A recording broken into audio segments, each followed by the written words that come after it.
Next problem number 5 ভীষণ important. বেশ কয়েক বছর ধরে মাধ্যমিক পরীক্ষায় অঙ্কটা দেখা যাচ্ছে না, এবছরে সুতরাং একটা ইম্পর্টেন্সই থাকছে। প্রচুরবার প্র্যাকটিস করো, প্র্যাকটিস করতে করতে দেখবে এক সময় মুখস্থ হয়ে যাবে। চলো অঙ্কটা একবার পড়ে নেওয়া যাক। ay minus bx by c is equal to cx minus az by b is equal to bz minus cy by a হলে প্রমাণ করো যে x by a is equal to y by b is equal to z by c। কি দেওয়া আছে? যেটা দেওয়া আছে তার হরে যে টার্মগুলো দেখতে পাচ্ছি সি, বি এবং এ, সেই মতো ফার্স্ট টার্মকে সি বাই সি দ্বারা, সেকেন্ড টার্মকে বি বাই বি দ্বারা এবং থার্ড টার্মকে এ বাই এ দ্বারা গুণ করে নেব। কি পাচ্ছি দেখো, this implies A C Y minus B C X by C square, তাই হচ্ছে না? সি বাই সি, নিচে সি গুণ সি মানে সি স্কোয়ার, উপরে A C Y minus B C X equal to, বলো সেকেন্ড টার্মটা বি বাই বি দ্বারা গুণ করলে কি পাবো? B C X minus A B Z, তাই হবে কি না? নিশ্চয়ই। B C X minus A B Z by B গুণ বি মিনস বি স্কোয়ার। ঠিক একইভাবে এ বাই এ দ্বারা গুণ করব, তার মানে A B Z minus A C Y by A square. আমি সেটাই লিখছি, দেখো A B Z minus A C Y by A square, এটা পেলাম। এবারে এইটার উপরে যদি আমি সংযোজন প্রক্রিয়া লাগাই তাহলে কি পাবো দেখো, আমি একটা বড় করে দাড়ি টেনে নিচ্ছি। নিচে C square plus B square plus A square, উপরটা A C Y minus B C X plus B C X minus A B Z plus A B Z minus A C Y. এখানে note দেবে সংযোজন প্রক্রিয়া হইতে।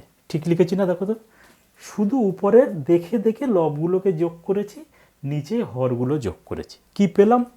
কি পেলাম দেখে নিই। দেখো কাটছে কে কে, minus B C X plus B C X কেটে গেল।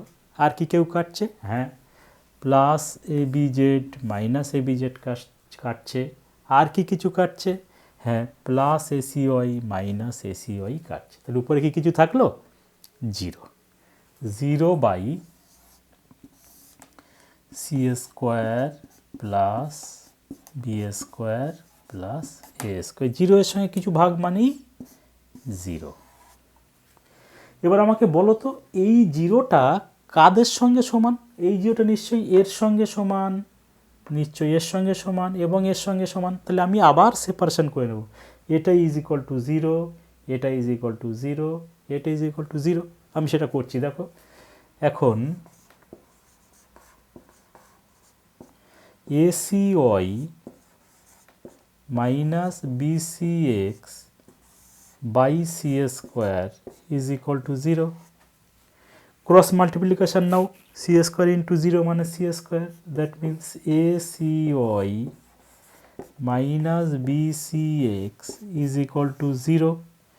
That means A C Y, ওইটাকে ওইদিকে পাঠিয়ে দাও, বি সি এক্স ছিল মাইনাস, হয়ে গেছে প্লাস, সি সি ক্যান্সেলেশন হবে, বোথ সাইডসে রয়েছে। কী পাবো?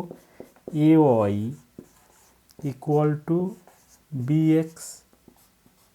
দিস ইমপ্লাইজ, দেখো ওয়াই এর নিচে যদি আমি বি আনি, Y by B is equal to, এটাকে এক্সের নিচে নিয়ে যাব, এক্স বাই এটাকে একটা মার্কিং করো।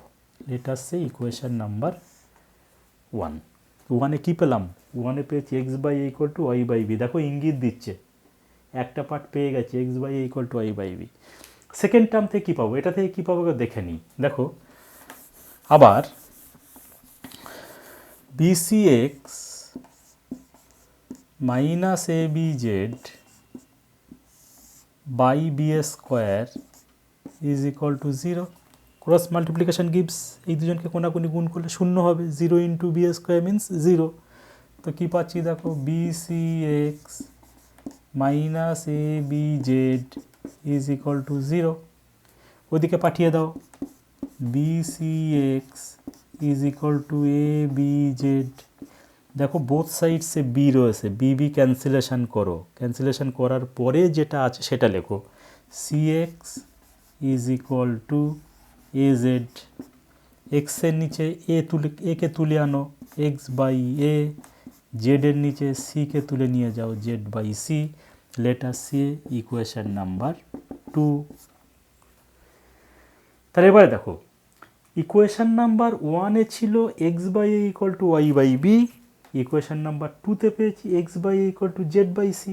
তাহলে কি 1 আর 2 নম্বর সমীকরণকে আমরা বলতে পারবো না যেটা তিনজনই পরস্পরের সঙ্গে সমান? তিনজন কারা কারা? X by A, Y by B এবং জেড বাই সি, তারা সবাই প্রত্যেকের সঙ্গে সমান, অর্থাৎ X by A is equal to Y by B is equal to Z by C. এখন 1 নম্বর ও 2 নম্বর সমীকরণ হইতে পাই, একটা লাইন শুধু লিখে নেবে। সুতরাং 1 নম্বর ও 2 নম্বর সমীকরণ হইতে পাই X by A is equal to Y by B is equal to Z by C proved.